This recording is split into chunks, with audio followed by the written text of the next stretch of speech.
Hey, what's up everybody? Welcome back to the video on my Storytime channel. So I'm gonna go back to reading the Adult Left Behind series again. I'm gonna read the second chapter of book 1 of the Left Behind series, Left Behind. Yeah, I figured I'd get back to reading the Adult Left Behind series and read the second chapter. So let's start from there then. Okay, let's go. Let me see.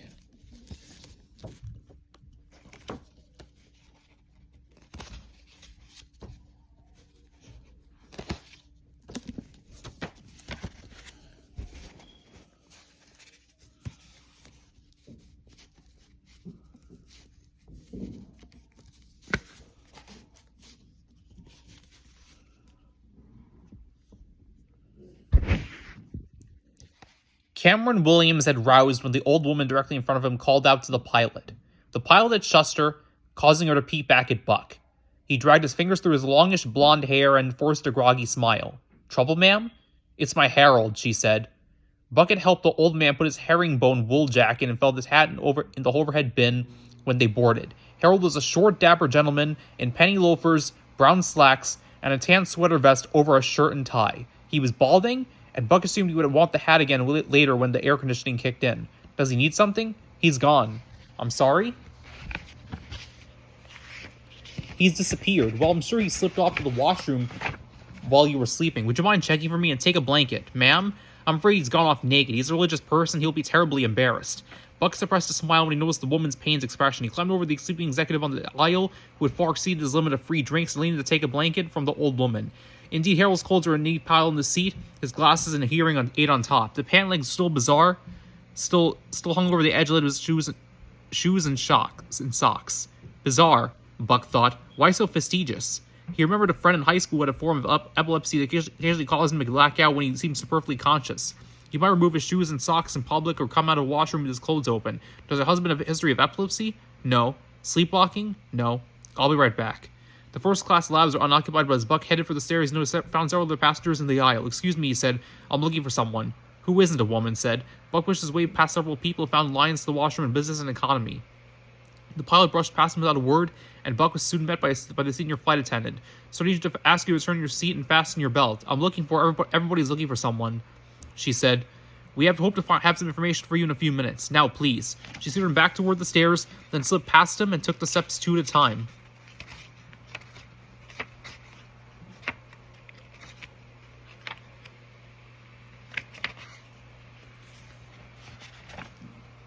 Halfway up the stairs, Buck turned and surveyed the scene. It was the middle of the night, for heaven's sake. As the cabin lights came on, he shuddered. All over the plane, people were holding up clothes and gasping or shrieking that someone was missing. Somehow he knew this was no dream, and he felt the same terror he endured awaiting his death in Israel. What was he going to tell Harold's wife? "You're not the only one. Lots of people left their clothes in their seats." As he hurried back to his seat, his mind searched his memory banks for anything he had ever read, seen, or heard of any technology that could remove people from their clothes and make them disappear from a decidedly secure environment. Whoever did this, were they on the plane? Would they make demands? Would another wave of disappearances be next? Would he become a victim? Where would he find himself? Fear seemed to pervade the cabin as he climbed over his sleeping seatmate again. He stood and leaned over the back of his chair ahead of him. Apparently many people are missing, he told the old woman. She looked as puzzled and fearful as Buck himself felt. He sat down as the intercom came on and the captain addressed their passengers. After starting them to return their assigned seats, the captain explained, "I'm going to ask the flight attendants to check the lavatories and be sure everybody's accounted for. Then I'll ask them to pass forward entry cards. If anyone in your party is missing, I'd like you to fill out the card in his or her name and list every sort of detail you can think of, from date of birth to description. I'm sure you all realize that we have a very troubling situation. The cards will give us a count of those missing, and I'll have something to give authorities. My first officer, Mr. Smith, will now make a cursory count of empty seats. I'll try to contact Pan Continental. I must tell you, however, that our location makes it extremely difficult to communicate with the ground without long delays. Even in the satellite age, we're in a pretty remote area. As soon as I know something, I'll convey it to you. In the meantime, I appreciate your cooperation and calm." Buck watched as the first officer came rushing from the cockpit, hatless and flushed. He hurried down one aisle and up the other, eyes darting from seat to seat as the flight attendants passed out cards. Buck's seatmate roused, drooling, when an attendant asked if anyone in his party was missing. "Missing? No. And there's nobody in this party but me." He curled up again and went back to his sleep, unaware. The first officer had been gone only for a few minutes when Rayford heard his key in the cockpit door and banged open. Christopher flopped to his chair, ignored the seatbelt, and sat with his head in his hands. "What's going on, Ray?" he said. "We've gotten us more than 100 people gone with nothing but their clothes left behind." That many? Yeah, I'd like it'd be better if it was only 50. How the heck are we going to explain landing with less passengers than we took off with? Rayford shook his head, still working the radio, trying to reach anyone in Greenland or an island in the middle of nowhere. But they were too remote even to pick up a radio station for news. Finally connected with the Concorde several miles away, heading the other direction. He nodded to Christopher to put on his own earphones. "You got enough fuel to get back to the States over?" the pilot asked Rayford. He looked at Christopher, who nodded and whispered, "We're halfway." "I can make Kennedy," Rayford said. "Forget it," came the reply. "Nothing's landing in New York. 2 runways still open in Chicago. That's where we're going." "We came from Chicago. Can you put down a Heathrow?" "Negative. Closed." "Paris? Man, you gotta get back to where you came from. We left Paris an hour ago, got the word of what's happening, and told to go straight to Chicago. What's happening, Concorde? If you don't know, why'd you put out the Mayday?" "I've got a situation here I don't even want to talk about." "Hey, friend, it's all over the world, you know." "Negative, I don't know," Rayford said. "Talk to me. You're missing passengers, right?" "Roger, more than 100. Whoa, we lost nearly 50. What do you make of it, Concorde?" "First thing I thought it was spontaneous combustion, but that would have been smoke, residue. These people materially disappeared. Only thing I can compare it to is to the old Star Trek shows where people got dematerialized and rematerialized, beamed all over the place. I sure wish I could tell my people their loved ones are going to reappear just as quickly and completely as they disappeared," Rayford said. "That's not the worst of it, Pan Heavy. People everywhere have disappeared. Only lost air traffic controllers and ground controllers. Some planes have lost flight crews. Where's daylight? There are car pileups, chaos everywhere. Planes are down all over in every major airport. So this is a spontaneous thing? Everywhere at once just a little under an hour ago. I was almost hoping it was something on this plane. Some gas, some malfunction. Then that was selective. You mean over?" Rayford caught the sarcasm. "I see what you mean, Concorde. Gotta admit, this is somewhere we've never been before. I never want to be again. I keep telling myself it's a bad dream, a nightmare, over." "Roger, but it's not, is it? What are you going to tell your passengers, Concorde? No clue. You over?" "The truth. Can't hurt now. What's the truth?"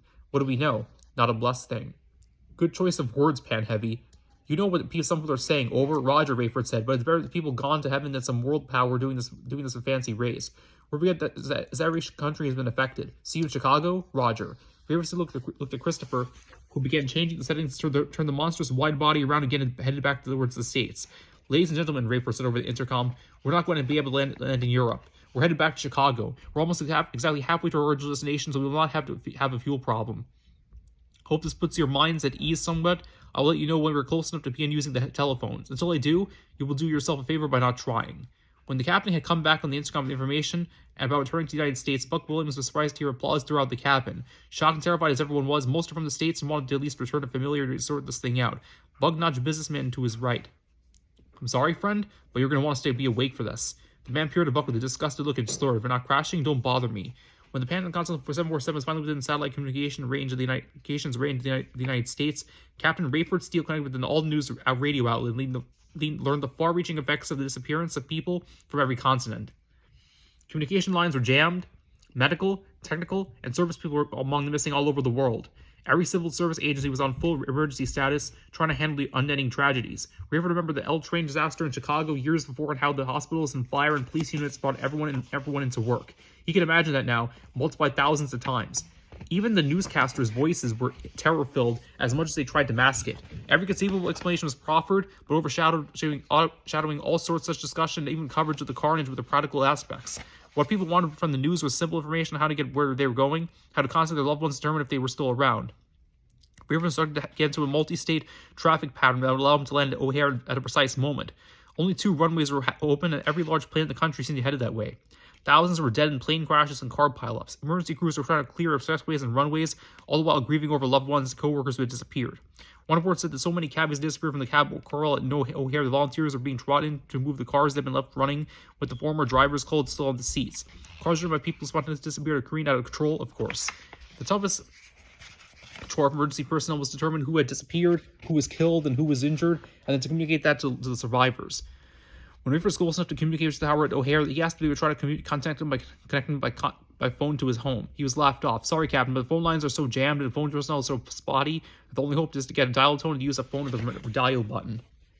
Rayford filled the passengers in on the extent of the phenomenon and leave them to remain calm. "There's nothing we can do on this plane that will change the situation. My plan is to get you on the ground as quickly as possible in Chicago so that you can have access to some answers and, I hope, some help."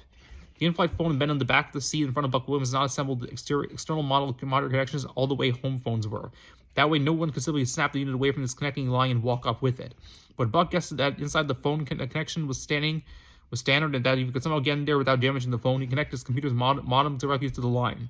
His own cellular phone was not cooperating at this altitude. In front of him, Harold's wife rocked and whimpered, her face buried in her hands. The executive next to Buck snored. Before drinking himself into oblivion soon after takeoff, he had said something about a major meeting in Scotland. Would he be surprised by the new view upon landing? All around Buck, people cried, prayed, and talked. Flight attendants offered snacks and drinks, but few accepted. Having heard a side aisle seat from or a little more legroom, Buck was now glad he was partially hidden near the window.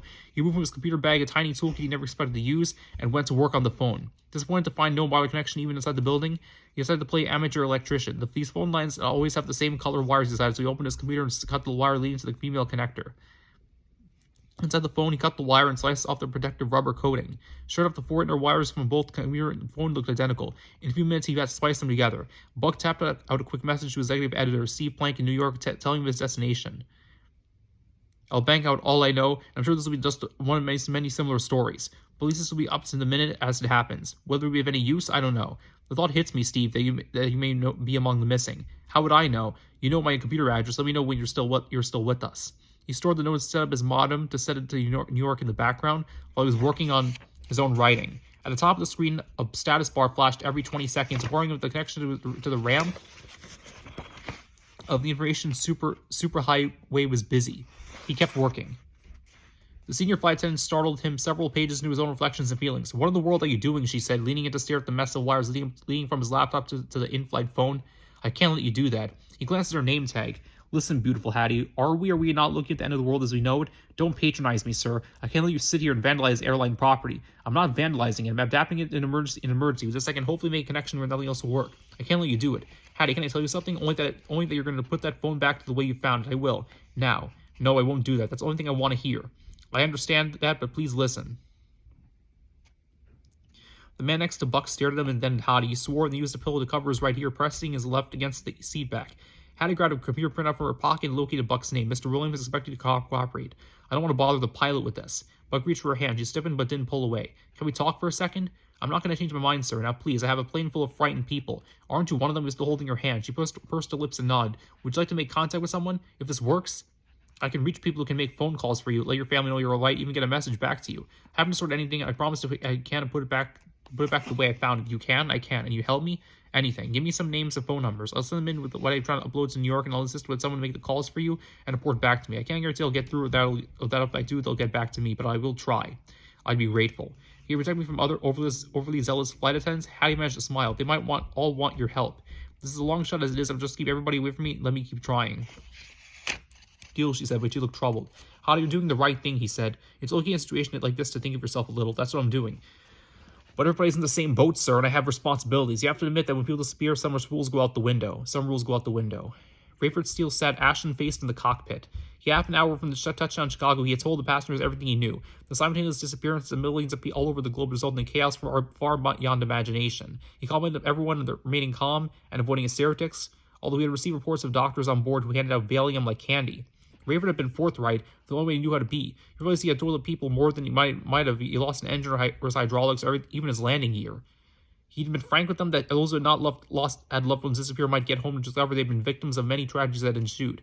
He thought to Ben say how grateful he was to have been in the air when this event had taken place. What confusion must await them on the ground. Here, in the literal sense, they were above it all. They had been affected, of course, people were missing from everywhere. But except for the staff shortage caused by the disappearance of 3 crew members, the passengers didn't suffer the way they might have had they been in traffic or if he and Christopher were among those who had disappeared.